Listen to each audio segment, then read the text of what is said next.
Come si chiama quella banca che ha 33.000 filiali in tutto il mondo, 350.000 dipendenti, oltre 20 miliardi di fatturato ed eroga 4 milioni di caffè al giorno?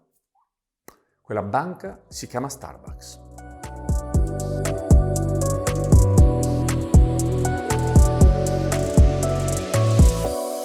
Benvenuti in V12 Design. No, non sono ubriaco, no, non ho bisogno di un buon caffè per svegliarmi.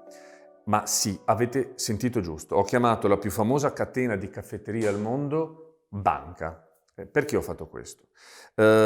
L'esempio che vi racconto è assolutamente, squisitamente in linea con l'approccio V12 Design Sparks, perché mostra come le differenze fra le categorie di business nei diversi modelli oggi sfumino in maniera assolutamente inavvertibile. E ancor più è un esempio molto brillante di quello che oggi si definisce un brillante modello di business phygital, fusione di fisico e digitale. Nei decenni Starbucks ha fatto un lavoro egregio di costruzione di un'esperienza. Starbucks non si è limitato a offrirvi un buon caffè, non si è concentrato sul prodotto, bensì ha saputo accompagnare le nostre voglie, i nostri bisogni, costruendone di nuove. E oggi noi in Starbucks vediamo un luogo rassicurante, confortevole, la wifi gratuita, l'ambiente accogliente, un menù che ci accompagna tutto il giorno e quindi in tutto il mondo noi andiamo a individuare in Starbucks un'esperienza che c'è familiare e gradevole. E questo percorso e questa offerta è un magnete infinitamente più potente che essersi concentrati a erogare e offrirvi una bevanda di qualità. A questo punto, dopo questo percorso complesso e magistralmente con qualche scivolone, ma potremo farci una puntata dedicata, ha portato oggi ad avere un'attenzione del mercato verso Starbucks e un legame che ha permesso questo passo in più che ora vi racconto. Starbucks ha introdotto una modalità di pagamento digitale inserendola nella app, quindi io cliente posso precaricare nel mio borsellino dei soldi che attingo dal mio conto corrente, dalla mia carta di credito e li metto in questa app.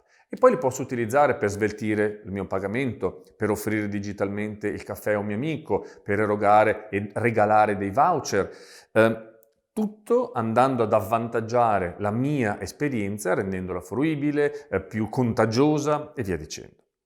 Ma questo scherzetto, unito al fatto che la base di fidelizzazione per numero e per intensità dei clienti Starbucks è talmente elevata, che oggi Starbucks si trova mediamente con un borsellone di circa $1,5 miliardi a sua disposizione.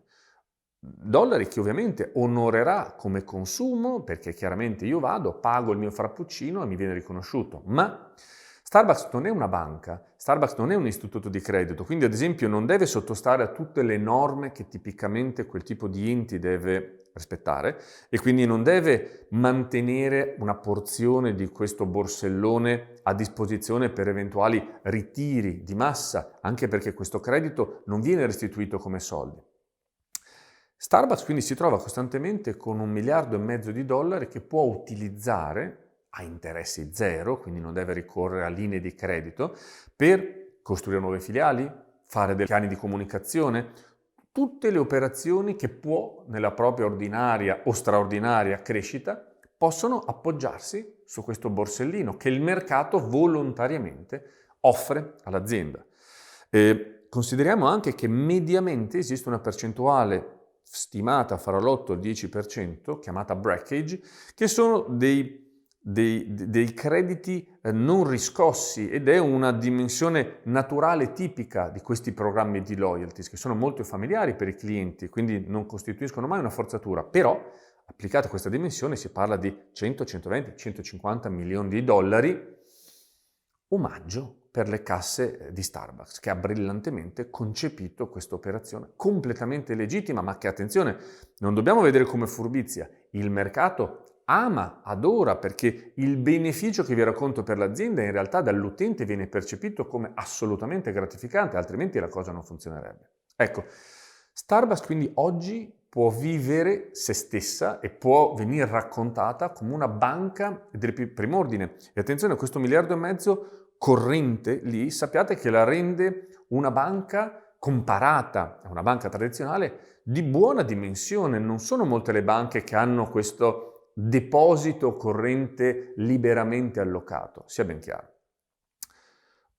Spero che questo esempio, che vede brillantezza nell'andare per prima cosa a non concentrarsi sul prodotto, ma a vedere il proprio sforzo finale nell'offerta di un'esperienza, sia il primo takeaway che mi sentite spesso raccontare, ma contestualizzarlo in questi esempi trovo sia ancora più efficace.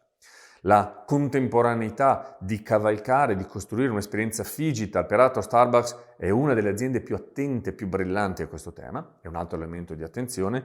E poi di nuovo la capacità di vedere il proprio business, il proprio percorso, sempre osservando che non ci sono confini di categoria, non ci sono confini di tradizione, perché immaginare un business così tradizionale, italico lo dico, come offrire una buona tazza di caffè e riuscire a portarlo a questa dimensione, a questa freschezza di pensiero, non può che ingenerare ammirazione. Quindi spero che avrete modo di approfondire in autonomia e come al solito spero che riuscirete ad assorbire alcuni di questi spunti per tradurli nella vostra pratica professionale. Ovviamente ci vediamo alla prossima. Ciao!